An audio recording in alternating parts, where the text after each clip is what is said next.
신명기 27장 9절부터 16절까지 제가 읽습니다.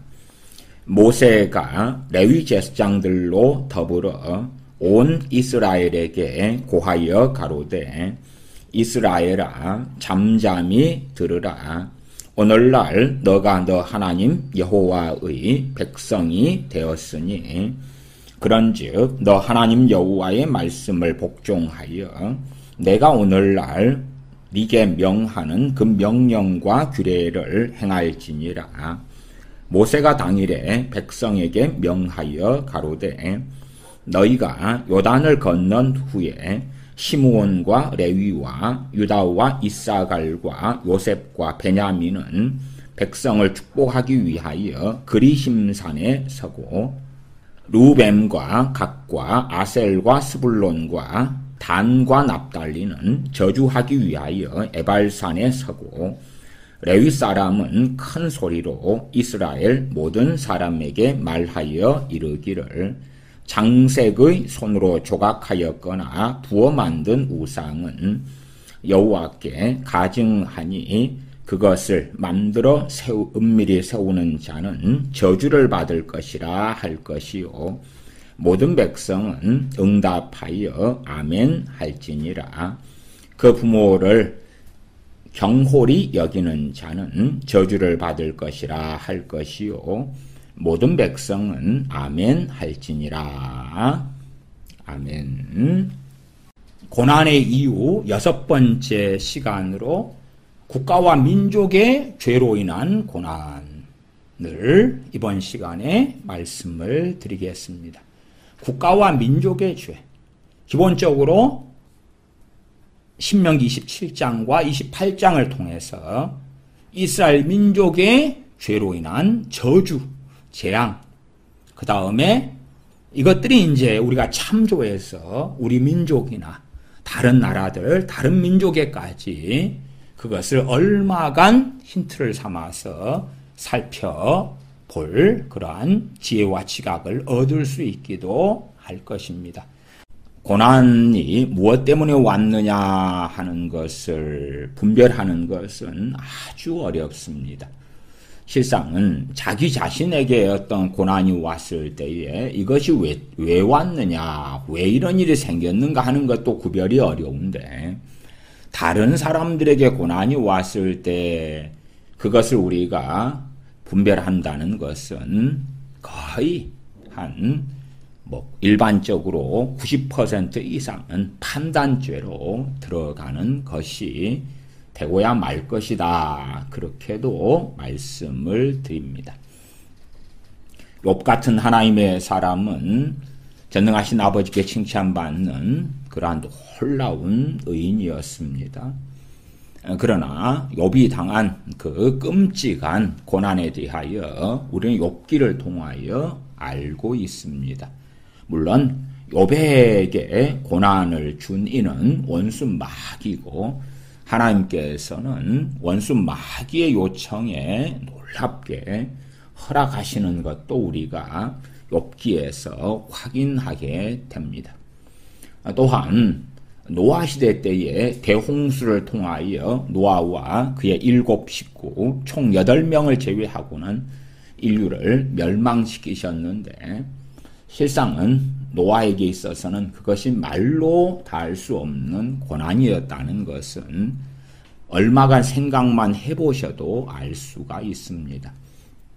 하나님께서 대홍수를 통하여 인류를 멸망시키기로 작정하시고 노아는 그 수치, 모욕, 비방 등을 당하면서도 그의 자식들과 함께 방주를 긴 세월 동안에 짓게 되어지죠. 당시에는 비가 없는 시대에 비가 내린다고. 비가 내리는데 정말 상상할 수 없는 비가 내려서 온 땅을 덮게 될 것이라는 그러한 것을 노아는 하나님 말씀에 따라서 믿습니다. 그리고 대홍수 때에 어찌 됩니까? 노아의 삶의 터전이 다 무너지고 사라집니다. 노아의 아들들과 아내, 며느리들 빼놓고는 가족, 일가, 친척 다 죽습니다. 이웃도 다 죽고 사돈의 팔촌도 전부 다 죽습니다. 그가 농사지었던 땅도 다 사라지고 없어지죠. 과수원을 아름답게 가꾸었다고 합시다. 전부 다 무너지고 없어지는 것입니다. 하나님의 명하신 대로 방주를 짓고 방주에 들어갈 정한 짐승, 부정한 짐승을 모으고 그런 일들이 그냥 편안하고 기분 좋게 되어질 수 있는 건 아니죠. 인류의 멸망, 자신과 일곱 가족을 빼놓고는 멸망시키시는 것을 알고 있는 노아의 입장에서 모르고 평안하게 살다가 멸망받아 지옥에 떨어지는 것보다는 말할 수 없이 큰 복은 사실입니다만은, 그러나 인류의 멸망을 확연하게 노아는 알고서 하나님의 명령에 따라 준비를 합니다. 우리는 노아의 방주, 그래서 구원받았네 그렇게만 생각하는데, 우리가 그 자리에 서서 마치 노아 할아버지가 된 것처럼 그 길을 걸어간다고 해보십시다. 그러면 그것이 정말 기쁨의 길이 되고 즐거움의 길이 될 것인가 할 때에 그렇지 않다는 것을 아실 것입니다. 제가 어릴 때에 10대 때에 부흥회 때 참석했는데, 그 부흥사 목사님이 신명기 28장을 가지고 순종하면 들어가도 복을 받고 나가도 복을 받고 떡반죽 그릇에도 복을 받고 막 설교하시는데, 그것을 하나님과 1대1의 관계 속에서 오는 복이라고 설명을 하시더군요. 저는 당시에 10대 중반이었는데 신명기 28장을 자세히 본 적이 당시에는 한 번도 없었거든요. 그래서 부흥사 목사님이 하는 신명기 28장 해석에 아멘하고, 순종할 때에 들어가도 복을 받고 나가도 복을 받고 머리가 되고 꼬리가 되지 않게 하고 질병도 없게 하고, 좋구나 좋아, 순종해야지. 물론 동기부여는 되지요. 근데 어떤 순종을 할 것인가 그럴 때에 이제 부흥사 목사님이 교회 담임 목사님이 시킨 대로 해라, 시킨 대로. 그것이 순종이다. 일일 찻집을 하라 그러면 그렇게 하고, 욕심 부려서 교회 사택을 지을 때 되면은 그 사택에 가서 벽돌 나르고 시멘트를 이고 그렇게 시키는 대로 하면 그것이 순종이고 충성봉사다. 그렇게 갑니다. 물론 그 이후로도 많은 부흥회에 참석했을 때에 신명기 28장을 가지고 그렇게 복받아라, 순종해서 복받아라, 그렇게 설교하는 부흥사분들을 많이 만났습니다. 최근에도 제가 이 신명기 28장을 설명드렸습니다만은 오늘 본문 시작을 신명기 27장으로 시작했습니다. 신명기 27장에서 시작한 이유는 신명기 17장이나 8장의 이야기가 개인에 대한 이야기가 아니고 이스라엘에 대한 이야기다. 이스라엘 민족 국가에 대한 이야기다. 그렇기 때문에 국가의 한 구성원이 아무리 예레미야 선지자처럼 깨어있고 하나님께 순종하고 살아가도 남한국 유다의 멸망을 막을 수 없었다. 그 말이에요. 엘리야 선지자가 아무리 깨어있어도 북왕국 이스라엘에 대한 하나님의 진노를 막는 게 아니고 오히려 하나님께서 비가 오지 않도록 기도하라 그럴 때에 엘리야 선지자는 순종하여서 기도를 통하여 하늘문을 3년 반을 막아요. 가나안 사람들 과부는 얼마나 3년 반 기근 동안에 비참하겠습니까? 그렇게 의로운 선지자 엘리야 선지자가 하나님 편에 서서 기꺼이 고난을 받아요. 또한 하나님의 진노에 동참하지요. 함께 그 길을 걸어가는 거예요. 그렇지. 엘리야 선지자가 말씀대로 살기 때문에 엘리야 선지자는 북왕국 이스라엘에 하나님이 진노하실 때에 북왕국 이스라엘 사람들은 힘들고 고통스럽게 살게 되는데 선지자는 니나노하고 너무나 행복하고 즐겁고 복지를 누리고 잘 먹고 잘 살았더라. 그런 이야기가 아닙니다. 그렇기 때문에 어떤 사람이 고난받을 때 그것이 믿음의 연단일 수도 있고 욥같이 정말 그의 죄하고 상관없는 고난이기도 하고 모든 고난이 죄 때문은 아니다. 또한 질병을 다룰 때도 모든 질병이 죄 때문이 아니다는 것은 상식 중의 상식 아닙니까? 욥의 세 친구는 죄로 인한 고난만 생각하고 살았습니다. 그래서 처참한 욥의 고난을 볼 때에 야, 우리는 알지 못하지만 너 숨겨놓은 죄가 그득하잖아. 회개해. 그렇게 접근했고 하나님 앞에 책망을 욥의 세 친구는 받았다는 것도 우리는 욥기를 통하여 확인하게 되어집니다. 그렇기 때문에 어느 고난이 있을 때 누군가에게 어떤 고난이 있을 때 저게 죄 때문인가 아닌가 그것은 그렇게 쉽게 알 수가 없습니다. 고난의 이유를 제가 시리즈 설교를 하지만 그걸 통하여서 어느 고난이 무엇 때문인가 그것을 쉽게 밝히고 알 수 있다는 것은 아닙니다. 제가 자주 말씀드립니다마는 성경은요. 말씀하지만 그 내용에 대하여 구구절절히 자세히 설명하지 않습니다. 설명하지 않아요. 신명기 27장, 8장 같은 경우는 이스라엘에 대한 이야기잖아요. 그러면은 이방인에 대해서 이방인들이 받는 복과 이방인들이 받는 저주는 어찌 될 것인가? 그 기준은 또 무엇인가는 또 다르겠죠. 또 달라. 그럼에도 하나님께서는 민족을, 국가를 심판하시는 하나님이시다. 그래서 아수르 제국을 심판하셨고 바벨론 제국을 심판하시는 하나님. 또한 우리가 에스겔이든 이사야든 예레미야든 볼 때에 정말 많은 민족 국가들을 심판하시는 하나님을 우리가 확인한다 그 말이에요. 그러나 그 기준이 아주 세밀하게 나와 있지는 않아요. 블레셋을 하나님이 심판하실 때 블레셋 사람들의 몇 퍼센트가 우상 숭배를 해야지 심판이 도래한다거나 혹은 이스라엘 블레셋 사람들이 어떠한 죄를 지었을 때에 하나님의 진노가 임한다거나 뭐 그런 비율 퍼센트 20세 이상이 어떤 죄를 지었을 때 일이 된다든지 그런 건 없다 그 말이에요. 그런 것까지는 하나님께서 하나님의 통치 아래 하나님의 주권 아래에 있고 성경에서는 밝히지 않아요. 밝히지 않아. 구약으로 한다면 선지자들은 성령님을 통하여 하나님으로부터 말씀이 올 때 그걸 알고 그리고 선언하고 선포하는 것이지요.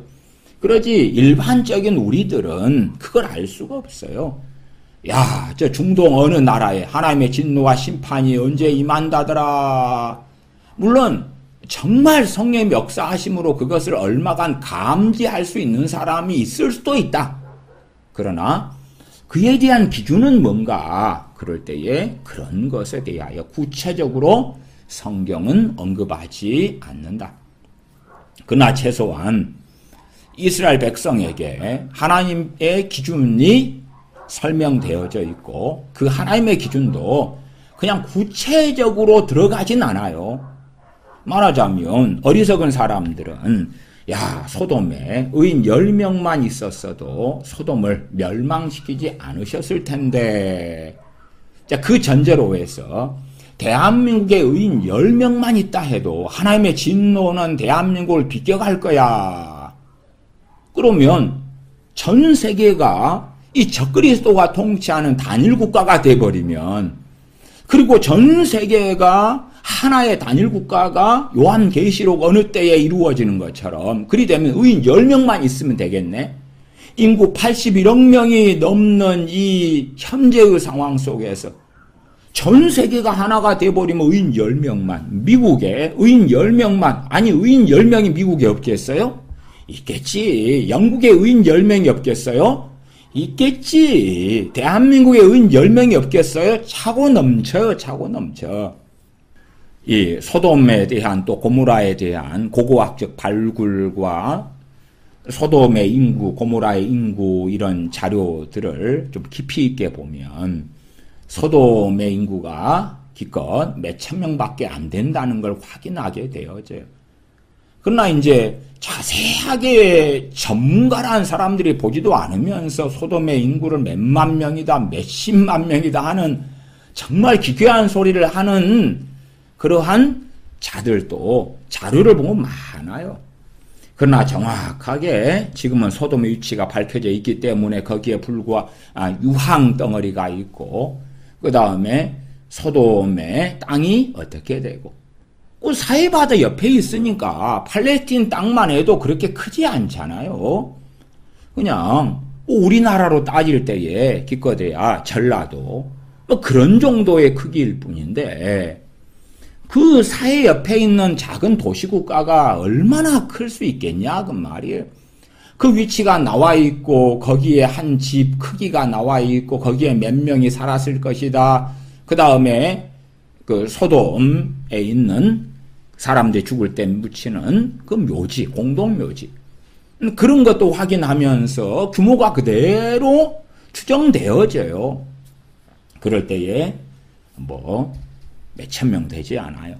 2, 3천 명, 1,000명, 2,000명 그것은 자료들마다 좀 다르지만 그래서 말도 안 되게 몇만 명이다, 몇십만 명이다 하는 것은 참 정말 무식한 소리를 하는 사람들도 있고 그래요. 그러면 그 작은 몇천 명 되는 소돔 땅에서 아브라함이 하나님께 의인 50부터 의인 10까지 기도해 오는 거예요. 그리고 하나님께서 의인 10명이 있으면 소돔 땅을 멸망시키지 않겠다고 약속을 하시지요. 그런 것을 일반론으로 만들어서 대한민국에 의인 10명만 있어도 하나님이 멸망시키지 않을 거야. 그러면 우스운 거예요. 우스운 거. 그러니까 대한민국에 의인 몇 명이 있어야 하나님의 진노를 피하겠느냐. 그런 건 성경이 있어요? 없어요? 없어요. 미국에 의인 몇 명이 있어야 하나님의 진노를 피하겠느냐. 그런 건 성경이 없다고요. 그런 건. 몇 퍼센트의 사람들이 어떻게 하나님께 깨어 있으면 하나님의 진노를 피하겠는가. 그런 것도 없어요. 우리가 에스겔이나 혹은 예레미야서나 이사야 등에 나와 있는 많은 민족, 많은 나라에 대한 하나님의 심판에 대한 걸 보면서 발견하는 거예요. 그렇지. 그들의 죄에 대한 개괄적인 것들이 나와 있고 제가 전에 예레미야 강의할 때도 각 민족들에 대해서 또한 함께 자세히 살피기도 했어요. 어떠한 죄로 인하여 에돔이 심판받는 것, 어떠한 죄로 인하여 블레셋 심판받는 것, 어떠한 죄로 인하여 애굽이 심판받는가, 어떠한 죄로 인하여 바벨론이 심판받는가 등등을 에레미야서라면 그 말씀 가운데 발견할 수 있어요. 그러나 각 나라에 대한 심판도 죄의 목록이 동일하지 않고 다양하고 달랐지요. 그러면 미국을 하나님이 심판하신다면 어떠한 죄 때문에 그럴까? 또 대한민국을 심판하신다면 어떠한 죄 때문에 그럴까? 그러한 정말 세부적이고 구체적인 것 자체가 성경에 없다 그 말이에요. 그렇기 때문에 거짓 선지자들이 상황이 어려울 때에 많이 일어나는 그러한 이유 중에 하나가 되기도 하지요. 신명기 28장에 하나님께서 말씀하시는 너가 개인에 대한 이야기가 아니라 이스라엘에 대한 이야기다라고 먼저 짚고 출발하려고 신명기 27장 본문을 좀 읽었습니다. 신명기 27장 9절로 가보겠습니다. 모세가 레위 제사장들로 더불어 온 이스라엘에게 고하여 가로되 이스라엘아 잠잠히 들으라. 누구한테 하는 거예요? 온 이스라엘. 당시에는 이제 마이크 스피커가 없었기 때문에 모세가 레위 제사장들로 더불어 모세 혼자서 외치는 게 되는 게 아니니까 같은 외침을 무엇을 전해야 될지를 레위 제사장들에게 모세가 전달하고요. 그래서 레위 제사장들이 여기저기 흩어져 가지고 동일한 말씀을 전하는 거예요. 동일한 말씀을. 그런 상황이 나와 있어요. 온 이스라엘에게 고하여 가로되 이스라엘아 잠잠히 들으라. 오늘날 너 하나님 여호와의 백성이 되었으니 너 그럴 때에 자꾸만 어리석은 사람들은 문맥을 보지 않고 그것을 나 한 명 그렇게 생각하는 거예요. 한 명.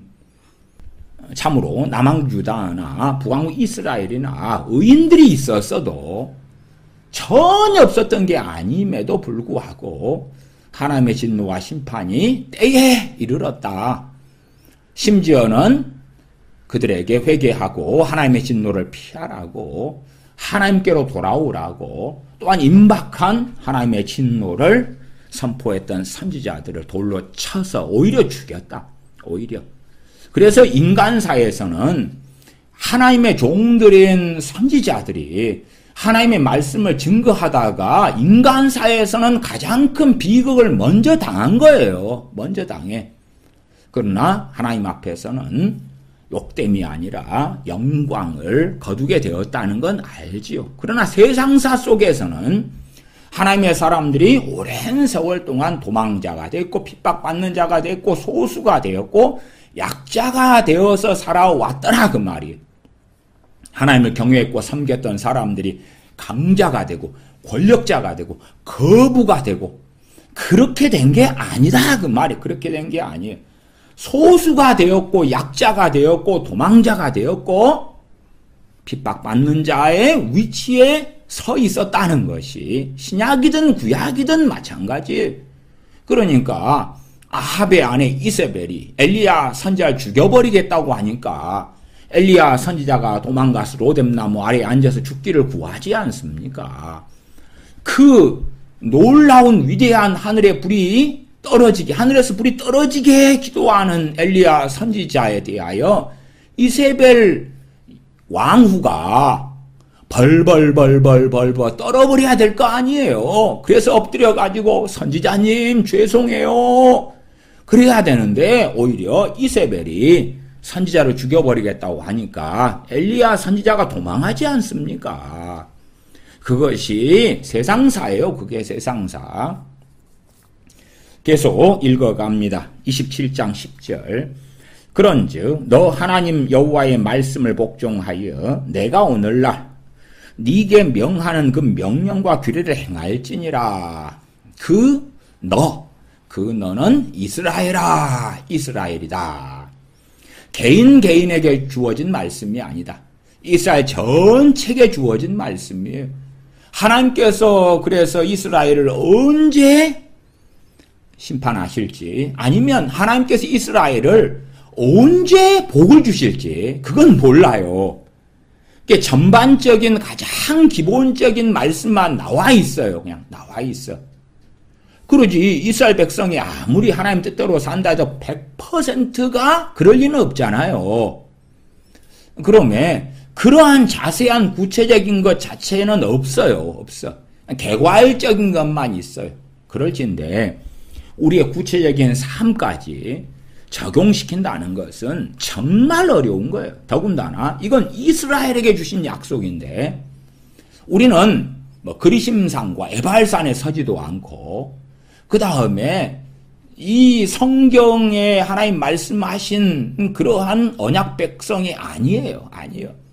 그러나 이제 이방인으로 주님을 믿었기 때문에 이 하나님의 말씀에 우리가 동일하게 아멘하고 받아요.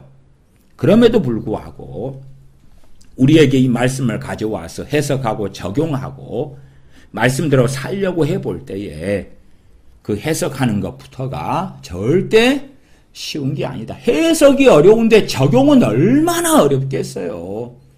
그냥 개인적으로 다 들어가도 나가도 순종한 복을 받는다 그리고 끄집어 당겨가지고 그래서 멋대로 해버리기는 쉬운 거예요. 그러나 자세히 살펴볼 때에 해석도 어려운 것이 사실은 매우 많습니다. 11절로 갑니다. 모세가 당일에 백성에게 명하여 가로되 너희가 요단을 건넌 후에 시몬과 레위와 유다와 이사갈과 요셉과 베냐민은 백성을 축복하기 위하여 그리심산에 서고 르우벤과 갓과 아셀과 스불론과 단과 납달리는 저주하기 위하여 에발산에 서고 레위 사람은 큰 소리로 이스라엘 모든 백성에게 말하여 이르기를. 이것이 실제로 이제 언제 시행되는가 나와 있는 것이 여호수아서에 있습니다. 요단강을 건너간 다음에 여호수아가 명하고 모세 선지자가 이렇게 하라고 한 대로 순종하여 그리심산과 에발산에 서서 축복과 저주를 하고 하나님 앞에 맹약을 하면서 아멘 아멘 아멘 해 나갑니다. 15절입니다. 장색의 손으로 조각하였거나 부어 만든 우상은 여호와께 가증하니 그것을 만들어 은밀히 세우는 자는 저주를 받을 것이라 할 것이요 모든 백성은 응답하여 아멘 할지니라. 16절 그 부모를 경홀히 여기는 자는 경홀히 여긴다 그럴 때 경멸한다 그런 의미가 됩니다. 그 부모를 경멸하는 자는 저주를 받을 것이라 할 것이요 모든 백성은 아멘 할지니라. 부모를 지금도 경멸히 여기는 자들은 참 많습니다. 어떤 사람들이 특별히 부모를 경멸히 여기냐 그러면은 부모가 가난할 때 그래서 어이구 나는 결혼해야 되겠는데요. 엄마 아빠 나한테 집안 채줘요. 그러면 아이고 돈이 없다 미안해서 어떻게 하냐. 그러면은 그 살던 그 초라한 집이라도 돈 빼서 우리 해주란 말이에요. 부모가 됐으면 그 정도는 해줘야 될 거 아니야. 그러한 정말로 호로 자식들도 지금 시대에는 돈 하는 시대이기 때문에 많습니다. 부모가 못났어, 배운 게 없어, 가진 게 없어, 가난해. 그 이유 때문에 자식이 부모를 경멸히 여기는 일들을 종종 듣는 것은 놀라운 일이 아닙니다. 그러면 이러한 것을 통하여 우리가 하나님 말씀의 명백한 뜻을 알게 되는 거예요. 최소한 이제 내 어린 자녀들을 자녀 교육시킬 때 어떻게 시켜야 되는 거예요? 부모를 공경하도록. 그냥 자동적으로 먹이고 입히고 학교 보내주고 하면은 부모를 공경하게 되겠다. 그렇게는 안 됩니다. 마땅히 행할 길을 아이에게 가르쳐야지만이 늙어서 떠나지 않는 것이에요. 부모를 경멸히 여겼을 때에 저주를 받을 것이라. 이게 명확한 하나님의 뜻이에요. 그럼에도 이제 나중에 보겠습니다만은 악인의 형통이 있어요. 악인의 형통이. 그러니까 온갖 짓을 하고도 하나님의 징벌이 속히 이루어지지 않는 많은 일들이 있어요. 그것들은 신비입니다. 그러한 모든 것을 함께 다 이해할 수는 없어요. 가장 악한 자들이 가장 부자로 떵떵거리고 살고요. 하나님을 경외하고 깨어있지만 가난하게 살다가 인생을 마감하고요. 핍박받는 사람으로 을로 살다가 인생을 마감하는 일들이 비일비재하다 그 말이에요. 왜? 선지자들이 그렇게 살았고 사도들이 그렇게 살았잖아요.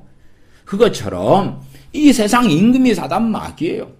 그럼에도 우리가 성경 66권을 통하여 사단 마귀가 하나님께 비벼볼 존재가 결코 아니고, 물론 사단 마귀 역사를 너무 크게 봐도 안 되고, 또한 성경에 명확히 밝혀져 있는데 그것을 넘어서 너무 업수히 여기도 안 되고, 좌로우로 치우치지 않고 말씀에 나온 대로 사단 마귀 역사가 어떻게 되느냐. 그렇지. 야, 마귀 그까이까 아무것도 아니야. 그래도 안 되고, 야, 마귀가 너무 하나님보다 마귀가 무서워. 그러한 어리석음 속에 들어가도 안 된다 하는 것은 자주 말씀을 드렸습니다. 그래도 신명기 27장을 통하여 최소한 이방인이었다가 주님 믿게 된 우리들은 하나님께서 어떤 것에 저주를 선언하시느냐, 어떤 것을 하나님께서 정말로 싫어하시고 금하시는구나, 그런 것을 명확히 살펴볼 수가 있어요.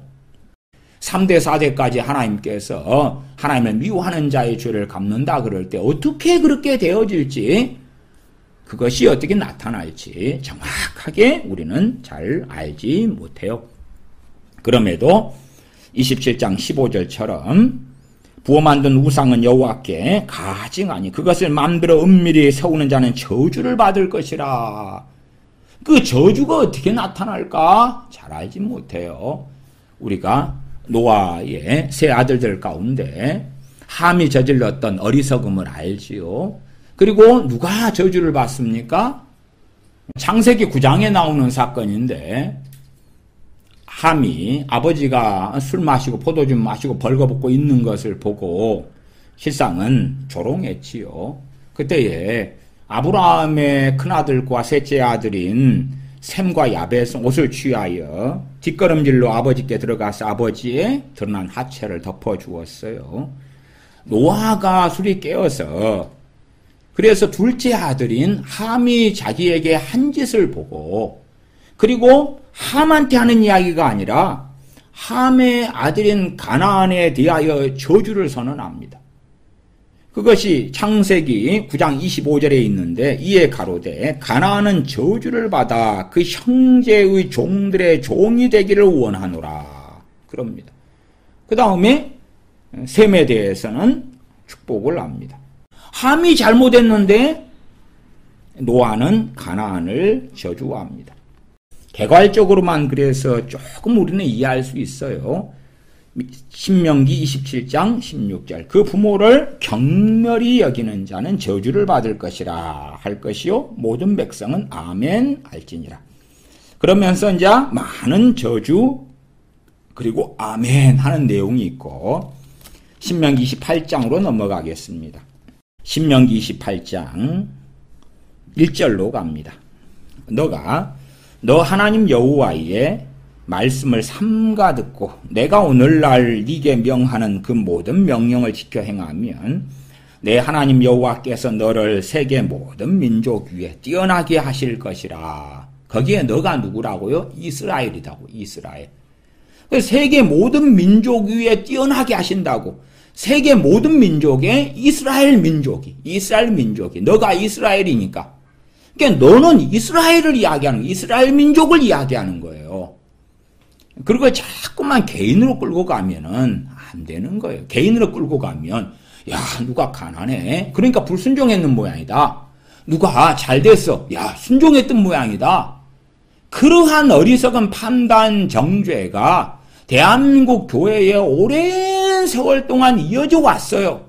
왜? 신명기 28장을 이스라엘에 대한 넌데 각 개인으로 생각하고 해석해서 어그러져 버렸기 때문에 그래요.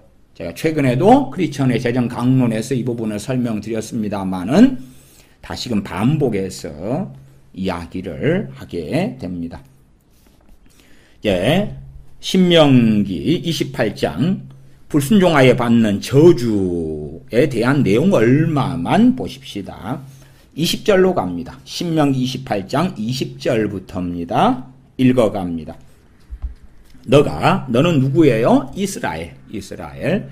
너가 악을 행하여 그를 잊음으로 이스라엘이 하나님을 잊었다. 이스라엘 100% 그건 아니에요. 그건 하나님의 속 안에 있어 우리는 몰라요. 그러나 기본적으로 전반적으로 20절 갑니다. 너가 이스라엘이 악을 행하여 그를 잊음으로 너 손으로 하는 모든 일에 여호와께서 저주와 공구와 견책을 내리사 망하며 속히 파멸케 하실 것이며 여호와께서 네 몸에 연병이 들게 하사 너가 들어가 얻을 땅에서 필경 너를 멸하실 것이며. 그러면은 이게 모든 이스라엘이 그러느냐? 그건 아니죠. 아니요. 어떤 사람들이 연병이 드는 거예요. 그러나 누군가가 중병이 들었다 해서 건강한 사람보다 더 죄가 많으냐? 또 그건 아니에요. 우리가 아프리카의 어린 소녀들이 에이즈에 걸려서 고통하는 것 등을 듣고 봐요. 심지어는 엄마가 에이즈에 걸려서 아이를 임신해서 낳아서 애가 태어나면서부터 에이즈에 걸려 태어나는 비극을 봐요. 근데 그것이 태어난 아이가 죄가 많아서 그러느냐? 그런 게 아니요. 이것이 인류사에 있는 그런 끔찍한 일들이죠. 그런 것처럼 이스라엘 민족이 불순종하고 하나님이 잊었을 때에 이스라엘 민족들 가운데 누가 죄가 많고 적어서 문제가 아니고 신령한 망대에 치여 죽은 사람들이 그렇지 않은 그 사고의 당사자가 되지 않은 사람들보다 더 죄가 많아서 그렇지 않다고 주님 말씀하신 것처럼 그러해요.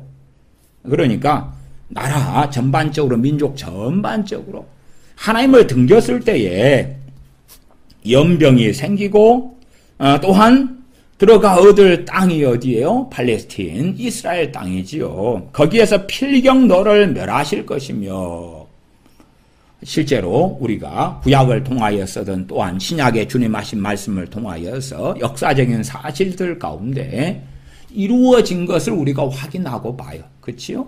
북왕국 이스라엘의 멸망을 보고 남왕국 유다의 멸망을 보고 다시금 이제 세워져 가지만 나중에 주님께서 너가 황폐케 되어 버림받으리라.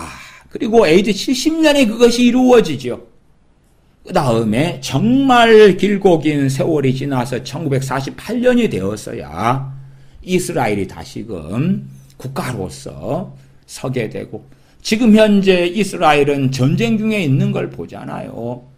그러니까 하나님의 말씀이 사실은 하나님의 때에, 하나님의 정하심, 하나님의 판단에, 하나님의 기준에 따라서 행해지는 걸 보는데, 너가 들어가 얻을 땅에서 필경은 너를 멸하실 것이며 너가 이스라엘이다.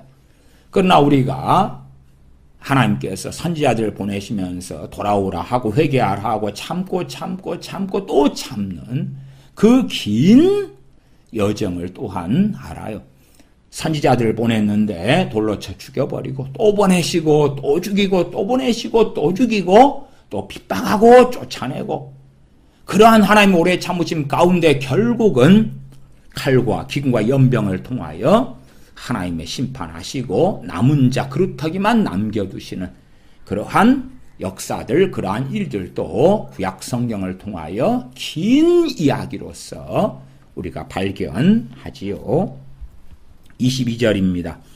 여호와께서 폐병과 열병과 상한과 학질과 한재와 풍재와 썩는 재앙으로 너를 치시리니 이 재앙들이 너를 따라서 너를 진멸할 것이라. 그러면 우리가 이제 크리스찬이든 불신자든 간에, 야, 우리는 폐병, 열병, 상한, 학질, 한재, 풍재, 썩는 재앙 이런 거 없는데, 오, 저 사람 누군가는 있는 것 같아. 오, 저놈 나쁜 놈이네. 그게 아니다 그 말이에요. 하나님께서 어떻게 행하시는지는 몰라요. 그러나 우리의 민족 가운데 그런 사람이 있다 그러면 우리 전체가 통곡하고 우리의 아들, 우리의 죄 때문에 어떤 면에서 그들이 대표성을 띠고 그 재앙 속에 있는 것이에요. 과거에는 얼마나 한센병, 나환자, 문둥병자들이 많았습니까? 여수 애양원 같은데, 그런데도 문둥병자들을 돌보는 일을 과거 손양원 목사님이 하시고 그랬지요. 또한 나환자촌이 전국에 곳곳에 있기도 했어요. 그러면 그런 이들이 그렇지 않은 이들보다 죄가 많아서 아니에요. 그 모습을 볼 때에 그것이 우리의 죄악상이고 하나님의 진노인데, 그냥 그들이 대표성을 가지고 당한 거예요. 당해. 우리의 죄악으로 인해서. 그럴 뿐이라. 고르고 골라가지고 재고 나쁜 놈들, 재고 성격이 안 좋고 문제가 많은 사람들에게 하나님께서 내리시는 게 아니에요. 아니요. 그러니까 우리는 쉽게 판단하고 나만 멀쩡하고 나만 평안하면 남을 정죄하는 어리석음에 잘 들어가지요. 그럼에도 국가와 민족의 죄로 인한 질병이 그 민족 가운데, 국가 가운데 있다. 그건 기억해야 된다. 우리가 소돔이 하나님의 진노를 통해 심판받는 걸 보잖아요. 거기서는 이제 고난을 넘어서 멸망을 당해버리니까 후손도 없으니까 단지 소돔 땅에 살았던 롯과 그의 두 딸만 살아남아서 고난을 겪죠. 물론 영원한 형벌은 소돔 땅에 살던 사람, 고모라 땅에 살던 사람, 심지어는 롯의 아내도 영원한 심판 속에 들긴 해요. 죽은 다음에. 살아있을 때에 롯 같은 경우는 공포에 두려움에 떨고 유감스럽게 딸들과 동침한 가운데 거기에 자식들이 나와서 새로운 민족을 구성하지만, 그러나 그 민족들이 얼마나 하나님을 배반하고 지옥의 길, 멸망의 길로 걸어갔는가는 구약 성경에 파노라마처럼 펼쳐져 있는 거예요. 살아남았던 롯과 두 딸에게 비극들이 계속하여 일어나기도 했다. 23절 너 머리 위에 하늘은 노시 되고 너 머리가 어디예요? 이스라엘의 머리 위에 하늘. 노시 된다는 이야기는 노 위에 비가 떨어져요. 그럼 비가 노를 뚫고 들어가지 못하죠. 그것처럼 하늘에 가뭄이 들어 기후가 농사에 적합하지 않게 되는 거예요. 너 아래의 땅은 철이 될 것이며 그래서 농사의 기후가 혹은 짐승을 키우는 기후와 온도 날씨가 제대로 받쳐지지 않아요. 그러니 한 개인에 대한 이야기가 아니에요. 야, 나는 오늘 농사 지어서 올해 풍년이 되었는데 옆집 개똥이네는 농사 망쳤대. 그러니까 개똥이네는 말씀대로 안 산 거고 나는 말씀대로 살아서 야, 저 개똥이네. 개똥이 집사님은 말씀대로 안 살아서 농사가 흉년이고 나는 말씀대로 살아서 풍년이야. 그런 말도 안 되는 걸로 이해하고 판단하고 정죄해 왔던 것이 대한민국 교회였는데 그게 아니에요. 어느 한 땅에만 비가 오고 그 옆에 땅에는 하나님 앞에 안 살아서 그래서 비가 안 오고 그런 게 아니에요. 그렇기 때문에 악인의 형통이라는 참 어려운 말씀들이 성경의 시편이나 잠언 등에 나와 있는 것을 우리가 얼마간 뒤에서 또 확인해 보기도 할 것입니다. 24절입니다. 여호와께서 비 대신에 티끌과 모래를 네 위에 내리시리니 그것들이 하늘에서 너 위에 내려서 필경 너를 멸하리라. 너가 누구예요? 이스라엘이에요. 비 대신에 티끌과 모래를 너 땅 위에 내리시리니 대한민국의 황사나 미세먼지나 그런 것도 저는 어떤 면에서는 이와 상당한 연관성이 있다. 그렇게 과거에도 말씀을 드렸어요. 대한민국이 겪는 그 황사 또 미세먼지. 우리가 일반적으로 악한 나라들을 살필 때에 또한 하나님께 반역한 나라들을 살필 때에 하나님의 때에 많은 하나님의 저주들이 임하는 것을 생각해야 되죠. 25절 여호와께서 너로 내 대적 앞에 패하게 하시리니 너가 이스라엘이에요. 대적은 이웃나라지. 이웃나라. 바벨론이든 아수르든 에돔이든 블레셋이든 아람이든 다른 나라, 이집트든 다른 나라. 내 대적 앞에 패하게 하시리니 이걸 개인사로 봐가지고 내가 말씀대로 안 살아가서 나를 괴롭히는 사람이 나타났어. 나를 괴롭게 하고 힘들게 하네. 내가 약자가 되었네. 내가 말씀대로 살면 강자가 돼가지고 내 앞에서 나 한 길로 왔다 7길로 도망가게 돼. 그렇게 설교하는 부흥사 목사님의 설교를 제가 들었다 그 말이에요. 그건 아니다. 여호와께서 너로 내 대적 앞에 패하게 하시리니 너가 한 길로 그들을 치러 나가서는 그들의 앞에서 7길로 도망할 것이며 너가 또 세계 만국 중에 흩음을 당하고 지금 유대인들은요 전 세계 곳곳에 흩어져 있어요. 구글에 유대인들이 나라들마다 얼마나 사냐 그러면은 다 나와 있어. 독일에 유대인 몇 명 살고 아르헨티나에 브라질에 우루과이에 아니면 파라과이에 파나마에 유럽 어느 나라에 미국에 다 나와 있어요. 전 세계에 유대인들이 흩어져 있는 거예요.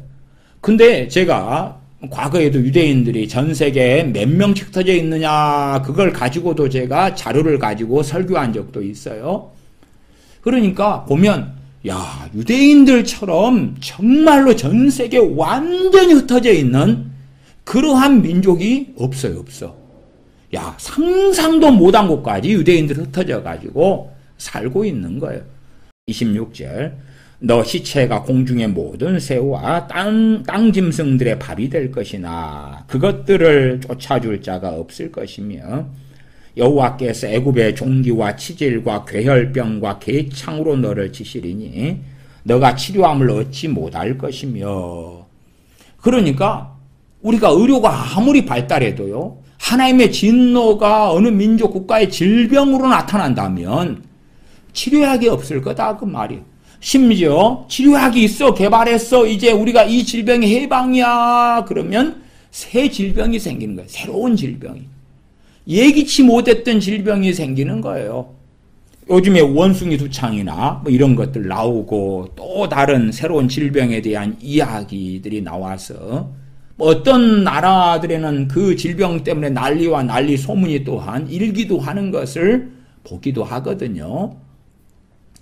사람들이 예측하지 못하는 질병들이 하나님의 때에 하나님의 진노가 있다면 어느 나라, 어느 민족, 심지어는 전 세계에 펼쳐지는 그 비극들이 나타난다. 우리가 최근에도 코로나라는 팬데믹을 겪으면서 얼마나 많은 사람들이 참으로 참담한 일을 당했는가 하는 것도 우리가 알지요. 27절 여호와께서 애굽의 종기와 치질과 괴혈병과 개창으로 너를 치시리니 너가 치료함을 얻지 못할 것이며. 애굽에 정말로 질병이 많았구나. 애굽 사람들이 얼마나 하나님과 반대편에 서서 우상 속에 달려갔는가 하는 것은 우리가 알지요. 그렇기 때문에 그들 가운데 말할 수 없는 질병이 많았어요. 그러니까 이스라엘 민족들은 듣도 보도 못한 질병들이요. 28절 여호와께서 또 너를 미침과 눈멈과 경심증으로 너를 경심증으로 치시리니. 미친, 정신병, 정신분열, 아니면 우울증, 깜짝깜짝 놀래, 어쩔 줄 몰라. 정말 많은 비극들이 나와 있어요. 누가 어떤 안 좋은 상황이 있다 그래서 그 사람이 건강한 나보다 더 죄가 많으냐, 그건 아니라. 그럼에도 이제 어떤 개인에 있어서는 그런 일도 있어요. 죄로 인하여 질병이 드는 사례도 있다고 성경은 나와요. 그러나 사도 바울처럼 사단의 사자 육체의 가시에 있어서 죄 때문이 아닌 것을 명확하게 고린도 후서를 통해서 또한 확인하는 거예요. 그러니까 누가 질병이 있다 그럴 때 그게 죄 때문인가 그렇지 않은가는 확인하고 해야 될 사람은 자기. 타인들은 그런 부분에 관여할 것도 아니고 또한 간섭할 것도 아니고 판단할 것도 아니에요. 자칭 선지자 자리에 서가지고 당신 그 상황 안 좋은 거 죄 때문이야 그렇게 하다 보면 그 사람이 저주 속에 드는 그러한 일도 존재한다는 것도 기억하셔야 돼요. 29절입니다. 소경이 어두운 데서 더듬는 것과 같이 너가 백주에도 더듬고 내 길이 형통치 못하여 항상 압제와 노략을 당할 뿐이니 너를 구원할 자가 없을 것이며. 좀 더 지나가십시다. 47절로 가십시다. 47절 너가 모든 것이 풍족하여도 기쁨과 즐거운 마음으로 내 하나님 여호와를 섬기지 아니함을 인하여. 대한민국 땅에 정말 가난했던 이 땅에 모든 것이 풍족한 은혜를 주셨어요. 당근마켓이나 혹은 여러 가지 인터넷 마켓들, 중고 것들을 취급하는 데들. 그런데 보면 얼마나 멀쩡한 것들이 쌓여 있습니까? 또 길가에 버려지는 쓰레기처럼 버려지는 것 중에 쓸 수 있는 멀쩡한 것들도 얼마나 많습니까? 옷들은 얼마나 싸고 좋습니까? 모든 것이 풍족하는 이 한민족 5,000년 역사 가운데 몇십 년 동안 누리는 것이에요. 누리는 것. 그런데 몇 년 전만 해도 한 2000 몇 년이었죠? 2014년 뭐 이럴 때 2016 7년 전에도 그런 게 있습니다만은 개신교인의 비율이 22%가 넘었어요. 그 몇 년 전만 해도 그냥 10년도 안 되어서. 거기에서 지금 얼마냐 그러면 목회데이터 연구소에서 작년에 조사한 것이 16.2%입니다. 16.2%. 그러니까 6% 이상이 사라졌어요. 이번에 총회 때에 감리교나 아니면은 장로교 중에서 통합이나 합동교단에서 얼마나 교인 수가 감소했는가를 발표했어요. 그런 교단들 기본적으로 4% 이상씩 빠졌어요. 한 해 동안, 1년 동안에. 앞으로는 한 해에 5%씩은 감소될 것으로 내다봐요. 그러니까 앞으로 5년 뒤면, 6년 뒤면, 아니면 10년 뒤면 그냥 쭉쭉쭉 빠져버리는 거예요. 쭉쭉쭉 빠져버리는 거예요. 그것도 이제 나이 든 세대는 별로 안 빠져요. 나이 든 세대는 60대, 70대 그 이상은 별로 신앙생활을 꾸준히 해 나가는데 젊은 세대, 20대, 30대, 40대 이런 세대들이 쭉쭉쭉 빠져버려요. 그래서 나이 든 세대와 젊은 세대를 다 합쳤을 때에 4%, 5%가 매년 빠진단 말이에요. 지금 상황이 그래요. 지금 상황이. 그러면 앞으로는 어찌 될 것인가. 4%가 빠지면 4% 넘게 다들 빠져왔는데요. 어떤 교단은 6%인가? 6% 이상 빠지고 그랬더라고요. 통계가 그래도 총회에서 통계 낼 정도의 교단은 체계가 있고 시스템이 있고 규모가 있고 그래요. 실상은 경제적인 문제 때문에 하나님을 등지는 그러한 청년 세대도 아주 많은 것이 일반적인 일이 되어져요. 47절로 갑니다. 너가 모든 것이 풍족하여도 기쁨과 즐거운 마음으로 내 하나님 여호와를 섬기지 아니함을 인하여 너가 줄이고 목마르고 헐벗고 모든 것이 핍절한 중에서 여호와께서 보내사 너를 치게 하실 대적을 섬기게 될 것이니 그가 철멍에를 내 목에 메워서 필경 너를 멸할 것이라. 곧 여호와께서 원방에서 땅끝에서 한 민족을 독수리의 나름같이 너를 치러 오게 하시리니 이는 너가 그 언어를 알지 못하는 민족이요 그 용모가 흉악한 민족이라. 노인을 돌아보지 아니하며 유치를 긍휼히 여기지 아니하며 내 육축의 새끼와 내 토지의 소산을 먹어서 필경은 너를 멸망시키며 또 곡식이나 포도주나 기름이나 소의 새끼나 양의 새끼를 너를 위하여 남기지 아니하고 필경은 너를 멸절시키리라. 그들이 전국에서 내 모든 성읍을 애워싸고 너가 의뢰하는 바 높고 견고한 성벽을 다 헐며 내 하나님 여호와께서 네게 주시는 땅의 모든 성읍에서 너를 애워싸리니 너가 대적에게 애워싸이고 맹렬히 쳐서 곤란케 함을 당함으로 내 하나님 여호와께서 네게 주신 자녀고 네 몸의 소생의 고기를 먹을 것이라. 얼마나 비참한 일입니까? 이것이 구약시대에 벌어졌던 것을 우리는 성경을 통해서도 확인해요. 물론 다른 나라 다른 민족들에 대하여 하나님의 어떠한 기준을 가지고 하나님의 어느 때에 진노가 임하고 심판이 임하게 될런지 몰라요. 그러나 하나님의 이 진노와 심판이 임하면 거기에서 있는 자녀들, 자손들, 어린아이들 다 포함이 되는 거예요. 그래서 위로 올라가서 이스라엘에 대하여 50절로 가면 그 용모가 흉악한 민족이라. 이러한 용모가 흉악한 민족이 쳐들어온다 그 말이에요. 언어도 알지 못한다 그러니까 주변 나라가 아니야. 잘 먼 나라 원방에서 오는 거예요. 원방에서.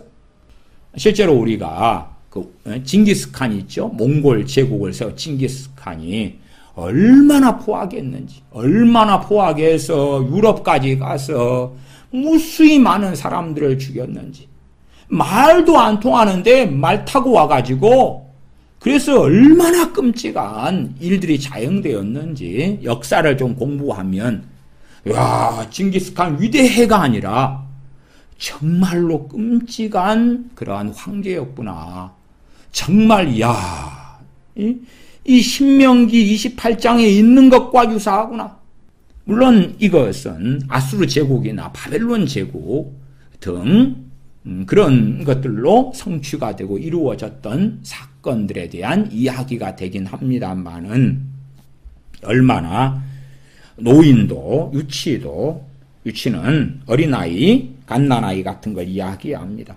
어리다고 해서 귀엽고 이쁘고 봐주고 그런 게 아니다. 그러한 민족이 원방에서 참 멀리 땅끝에서 하나님께서 보내신다. 이스라엘에 대하여 그러한 하나님의 진노가 나타날 때에 그러한 세대에도 장년도 있고 노년도 있고 어린아이도 있고 청소년도 있고 임산부의 뱃속에 있는 태아도 있지요. 각 나라 민족에 대해서는 어떻게 그런 일이 하나님께서 이루실지, 하나님의 통치가 어떻게, 하나님의 진노와 심판이 어떻게 이루고 나타날지는 우리가 다 알지 못합니다. 다 알지 못해요. 그럼에도 하나님께서는 전 세계 모든 나라와 민족에 대하여 통치자시다. 우리 주 예수 그리스도를 통하여 구원하시길 기뻐하시지만 또한 죄에 대하여 하나님의 때에 진노하시고 심판하신다. 그러므로 종국에는 대환란이 있을 것을 우리는 성경을 통하여 알아요. 죄가 쌓이고 그래서 이제 어느 때가 되면 마치 좋은 이야기로 하면 적금을 내서 계약한 기간이 종료가 되면 적금을 타잖아요. 그것처럼 죄가 쌓이게 되면 뭐 그렇게 비유하십시다. 100%가 차면 나타난다. 그러면은 이번 세대에 50%를 채우고 다음 세대에는 10%만 채우고 그 다음 세대에 30% 채우고 그럼 90%가 찼죠. 그 다음 세대에 5%만 채워 95%. 그 다음 세대에 3%만 채워 98%. 그 다음 세대에 1% 채워 99%. 그 다음 세대에 1%만 채웠는데 터져버리는 거예요. 마치 그 가족 오락관 같은 데 보면 폭탄 돌리기 있잖아요. 그것처럼. 처음에 잡은 사람은 넉넉하게 오래 가지고 있어도 안 터져. 그 다음에 점점 언제 터질지 모르는데 그 심지가 짧아지는 거예요. 확 넘기는데도 잠깐 1초도 안 가지고 있었는데 팡 터지는 거예요. 그러니까 죄가 많이 지은 세대라 해서 당대에 그 폭탄이 터지지는 않을 수도 있다. 사람들 볼 때에는 죄 지은 것만큼 그건 백보자 심판대에서 그래. 백보자 심판대에서 1대1에서는 1대1로 주님 앞에 서가지고 심판받을 때는 내가 죄 지은 것들에 대해서만 심판받아요. 그러나 내가 인류 가운데 이 세상에서 살아갈 때에 벌어지는 일들은 그런 것하고는 많이 다르고 많이 다르다. 58절로 갑니다. 58절입니다. 너가 만일 이 책에 기록한 이 율법의 모든 말씀을 지켜 행하지 아니하고 내 하나님 여호와라 하는 영화롭고 두려운 이름을 경외하지 아니하면 여호와께서 너의 재앙과 내 자손의 재앙을 극렬하게 하시리니 그 재앙이 크고 오래고 그 질병이 중하고 오래일 것이라. 너의 재앙, 너는 이스라엘. 개인이 아니에요. 누가 가난하다, 누가 부자다, 그럴 때 부자가 말씀대로 살아서 그런 게 아니에요. 어떤 집안은요, 종손 집안이어가지고 부자예요, 자자손손이. 조선시대에도 부자였고, 일제시대에도 부자였고, 지금도 부자예요. 끊임없이 제사를 1년에도 20-30번씩 지내. 그런데도 부자예요, 부자. 돈으로 따질 때에, 야, 저들은 왜 저리 부자인가? 자자손손이 땅도 많고 재산도 많고 그래서 무슨 재단을 가지고 있고 그럴 수 있는 거예요. 단지 눈에 보이는 것은 누가 가난하니까 말씀대로 안 살고 누가 부자니까 말씀대로 살고 누가 병들었으니까 말씀대로 안 살고 누가 건강하니까 말씀대로 사는 게 아니란 말이 그런 게 아니에요. 그래서 어떤 소경에 대하여 주님의 지자도 주님께 묻잖아요. 저 사람이 누구 죄입니까? 자기 죄 때문에 소경이 됐습니까? 자기 부모 죄 때문에 그랬습니까? 주님께서 그게 아니다 그러시잖아요. 하나님의 영광을 드러내고 나타내기 위하여 하나님께서 영광 받으시기 위하여 소경이다 하는 신비적인 이야기를 하시는 거예요. 신비적인 이야기를. 그리고 결과적으로 그 소경이 눈 뜨게 하시면서 하나님께 영광을 돌리지요. 그러나 그 소경이 다른 사람들보다 죄가 더 많거나 부모가 죄가 더 많거나 그 간단한 이야기는 아니에요. 그러니까 어떤 것에는 그렇게 좀 볼 수 있는 여지가 있는 것도 있겠지만은 상당히 많은 경우에는 상관이 없어요. 어떤 면에서는 민족적인 죄악으로 인하여 국가적인 죄로 인하여 그냥 어떤 이들이 겪는 거예요. 어떤 이들이. 더 죄가 많아서가 아니라. 우리가 최근에도 어떤 터널에서 교통사고가 있었어요. 우리나라 대한민국의 어느 터널에서. 그러면은 터널에서 사고가 나서 이제 크게 다치고 돌아가신 분이 그렇지 않은 이들보다 죄가 많아서 그렇습니까? 아무 상관이 없어. 그렇지 않아. 삼풍백화점에서 사고 나서 과거에 돌아가신 분들이 더 죄가 많아서 그런 게 아니에요. 코로나 때에 돌아가신 분들이 그렇지 않은 분들보다 죄가 많아서 그러는 게 전혀 아니라고요. 전혀 아니요. 전혀 아니요. 하나님 앞에서는 그런 사람이나 그렇지 않은 사람이나 큰 차이가 없는 거예요. 너희도 회개치 아니하면 그와 같이 멸망하리라 하는 것이에요. 반대로 의인의 고난에 대해서도 전에 함께 살폈지요. 의인은 고난이 많다고 이야기해요. 의인은 고난이 많아요. 그렇기 때문에 어떤 고난의 문제에 어려움 문제에 저게 왜 어떻게 그러한 신비들을 실상은 제가 고난의 이유 시리즈를 말씀드리지만 정말 많은 경우는 잘 알 수 없다는 것을 이해하시고 더 겸손한 가운데 하나님을 섬기셔야 한다. 섬기셔야 한다. 그런 이야기를 또한 하는 것이에요. 하나님의 진노가 크시게 되면 59절에 여호와께서 너의 재앙과 이스라엘의 재앙과 너 자손의 재앙을 극렬하게 하시는데 그 재앙이 크고 오래요. 그럼 갑자기 내가 태어났는데 이미 100년 동안의 그 재앙 속에 들고 있어. 나는 이제 태어났어. 나는 전혀 하나님이 진노하시는 재앙과 죄에 대하여 실상은 관련이 없어요. 물론 원죄로 한다면 왜 관련이 없겠습니까만은 그냥 기본적으로 나는 태어났을 뿐이요. 엄마 아빠의 자식으로. 그러나 극렬한 오랜 재앙 속에 있는 거예요. 태어나고 보니까 일제시대라. 태어나고 보니까 6.25 전쟁 때라. 태어나고 보니까 구한말이라. 태어나고 보니까 그 조선시대야. 태어나고 보니까 북한이야. 태어나고 보니까 중동이야. 태어나고 보니까 인도에 슬림가요. 하층민이요. 60절 여호와께서 너가 두려워하던 애굽의 모든 질병을 니게로 가져다가 네 몸에 들이붓게 하실 것이며 하나님의 백성이 하나님을 떠났을 때에 개인에 대한 이야기가 아니고 민족에 대한 이야기고 이스라엘에 대한 이야기다. 그것을 좀 확장시키면 지금 시대의 다른 나라, 다른 민족에게도 특별히 거기에 크리스천들의 죄로 인하여 크리스천들의 하나님의 등짐으로 인하여서 얼마든지 우리가 그에 대한 것을 조금은 우리가 참조해서 보고 알 수도 있을 것이다. 61절 또 이 율법책에 기록지 아니한 모든 질병과 모든 재앙을 너의 멸망하기까지 여호와께서 네게 내리실 것이니 너희가 하늘에 별같이 많았을지라도 내 하나님 여호와의 말씀을 순종치 아니하므로 남은 자가 얼마 되지 못할 것이라. 64절로 갑니다. 여호와께서 너를 땅 이 끝에서 저 끝까지 만민 중에 흩으시리니 너가 그곳에서 너와 내 열조에 알지 못하던 목석 우상을 섬길 것이라. 그 열국 중에서 너가 평안함을 얻지 못하며 내 발바닥을 쉴 곳도 얻지 못하고 오직 여호와께서 거기서 너의 마음으로 떨고 눈으로 쇠하고 정신으로 산란케 하시리니 내 생명이 의심나는 곳에 달린 것 같아서 주야로 두려워하며 내 생명을 확신할 수 없을 것이라. 이런 지경에서 하나님께 나아가도 환경이 변합니까? 안 변합니까? 안 변합니다. 안 변해.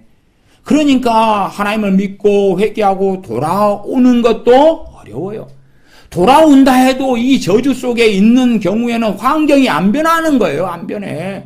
국가적인 재난 사태에 일어났을 때에 내가 깨어있고 막 그런다 해서 그 환경이 바뀌는 게 아니에요. 대신에 깨어있다면 피할 길은 얻을 수 있을 것이다.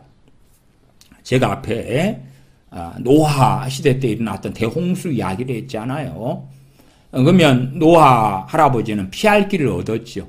피할 길을 얻었다는 것이 내 터전이 다 무너지고 내 자식들, 직계, 가족, 와이프 빼놓고는 다 사라진 이 세상 속에서 그것이 나만, 내 자식들만, 며느리들만, 내 아내만 남았으니까 너무나 좋고 행복하다. 그게 아닐 거 아니에요. 우리도 생각해 보십시다. 우리 가족만 남았어요. 그러면 이제 누가 냉장고를 만들어줘요? 누가 전기 발전기를 만들어줘요? 누가 아파트를 만들어줘요? 누가 선풍기를 만들어주고 누가 핸드폰을 만들어줘요? 아무것도 없잖아요. 누리던 복지가 어찌 되는 거예요? 다 사라지는 거예요. 뭐 우리가 재능이나 좀 있으면 뚝딱뚝딱 망치질 해가지고 그래서 테이블도 만들겠습니다만은 못은 누가 만들어줘? 못은 누가 만들어줘? 플라스틱이 얼마나 유용합니까? 물론 플라스틱에 뭐 미세 플라스틱 어쩌고저쩌고 있지만은 플라스틱 없는 세상에서 못 살아요. 플라스틱이 만들려면 공장이 있어야 될 거 아니에요. 다 망해버렸고 멸망해버렸는데 그런 게 어디 있어요. 원시시대로 살아야 되는 거예요. 그러니까 그런 걸 이해하셔야지. 여러분이 에어컨 쓰다가 선풍기 쓰다가 핸드폰 쓰다가 없어져 버려요. 그럼 그것이 어이구 너무 좋구나 그럽니까? 그렇지 않은 거예요. 그렇지 않아. 조금만 더 읽고 말씀을 마무리하겠습니다. 67절 네 마음의 두려움과 눈에 보는 것으로 인하여 아침에는 이르기를 아하 저녁이 되었으면 좋겠다 할 것이요 저녁에는 이르기를 아하 아침이 되었으면 좋겠다 하리라. 저주 속에 하나님의 진노 속에 이스라엘에 들어가 있을 때 그래요. 다른 민족에 대해서는 하나님은 형평성 있게 행하실 거 아닙니까? 물론 이스라엘은 하나님의 선택받았고 하나님을 아는 민족이었는데 등졌기 때문에 실상은 하나님의 은혜도 크지만 진노도 큰 거예요. 다른 이방 민족은 하나님의 또 다른 판결의 기준이 있으실 거라. 그래서 하나님의 때에 바벨론을 심판하셨고 하나님의 때에 로마 제국을 심판하셨고 하나님의 때에 아수르 제국과 애굽을 심판하셨고 그런 것은 우리가 성경을 통해서 얼마간 확인해요. 그러나 하나님께서 비밀히 행하시는 것들에 대하여 우리가 다 알지는 못해요.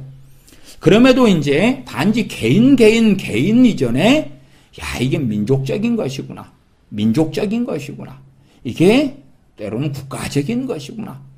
그래서 국가 전체, 민족 전체에 이 하나님의 진노와 심판이 어느 때에 나타나고 이루어지는구나. 이 진노 중에 태어난 사람들, 지금도 우크라이나에서 어린아이들이 태어나잖아요. 거기에서 태어난 아이들은 포탄 속에서 전쟁터 속에서 태어나지 않아요. 그런 아이들이 무슨 죄가 얼마나 있어서. 그러나 하나님의 진노가 나타날 때에는 실상은 그런 환경 여건 속에서 한 개인의 경건과 의로움으로 풀 수 있는 문제가 아니다. 엘리야 선지자의 경건과 의로움으로 에레미야 선지자의 경건과 의로움으로 그렇게 북왕국 이스라엘의 죄악상을 남왕국 유다의 죄악상을 해결할 수 있는 문제는 아니다. 의인 노아 할아버지의 경건과 의로움으로 그 전 인류에 당하는 대홍수를 막을 수 있는 것이 아닌 것처럼 또한 대환란 때 어떤 의인이 있다고 합시다. 그 의로움으로 대환란을 막을 수 없는 것처럼 그래서 어느 세대 어느 시대에는 아무리 믿음이 좋고 아무리 깨어 있어도 하나님의 진노가 저주가 나타나는 그 민족 속에서 그 시대 속에서 산다면 인내할 수밖에 없고 인내하는 가운데 믿음을 지키며 삶을 마감하는 것 믿음을 지키고 마감하는 것이 가장 복되고 복된 것이 될 것이다. 우리가 중세 시대에 신앙의 영적인 암흑기 천년을 보잖아요. 로마 가톨릭 정교회 그런 가운데 말씀을 떠난 신앙의 천년의 시대를 보는 거예요. 뭐 얼마나 그 시대 속에서 말씀대로 진리대로 살아가려고 했던 사람들, 끝나지 않는 자식 세대에도 손주 세대에도 끝나지 않아요.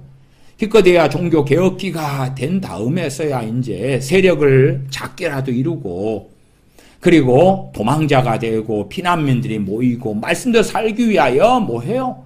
독일의 스트라스부르크로 가고 제네바로 가고 떠나요. 자기 나라를 떠나요. 종교개혁자 존 칼빈 목사님 같은 경우는 프랑스 사람이단 말이에요. 그래서 장 까르뱅이에요, 이름이.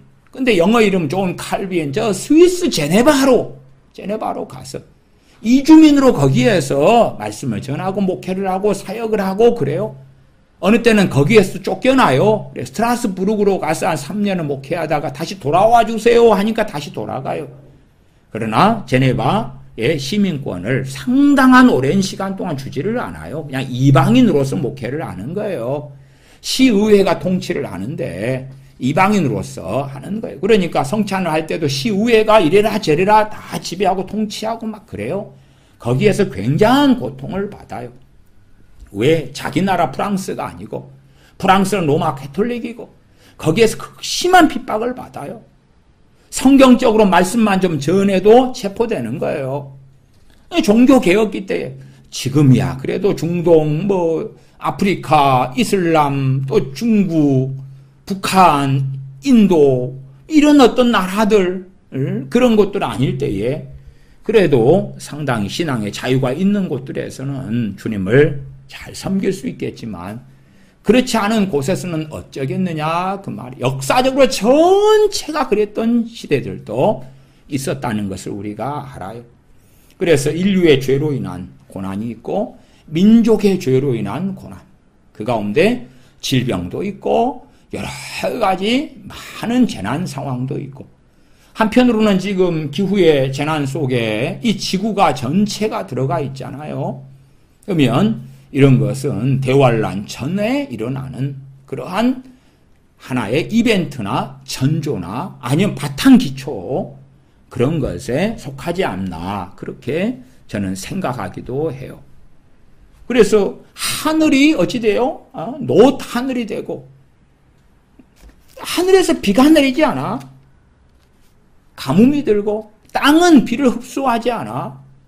그런 것들이 되는 것이 한 국가, 한 지역, 한 민족의 땅만이 아니라 지구상 전반적으로 그런 일이 벌어지면 여기에는 가뭄이요 저기는 홍수요 그렇다면 이게 단순하게 이제는 한 지역, 한 나라, 한 민족에 국한된 일이 아니라 정말 많은 나라, 많은 민족들이 하나님 앞에서 하나님의 진노하시는 그러한 많은 죄 가운데 들어가 있구나 하는 것을 우리가 이해할 수가 있어요. 그래서 이번 시간에는 민족과 국가의 죄로 인한 고난만 간략하게 살폈습니다. 기도하겠습니다. 아버지 하나님, 얼마나 우리가 어리석어져서 쉽게 타인을 판단하고 나아가 재난 속에 고통 속에 가난 속에 질병 속에 태어났을 때는 부모를 원망하기도 하는 그러한 어리석은 일들 속에 들어가는지 모릅니다. 정말 어느 시대 어느 때에 어느 환경 여건 속에 우리가 산다 할지라도 전능하신 아버지 하나님 앞에 순복하고 경배하고 경외하고 찬송하고 찬미하고 감사하고 노래하고 찬미하는 그러한 진실한 하나님의 자녀로 살다가 아버지 하나님 앞에 서게 하여 주시옵소서. 우리 주 예수님의 이름으로 기도하옵나이다. 아멘.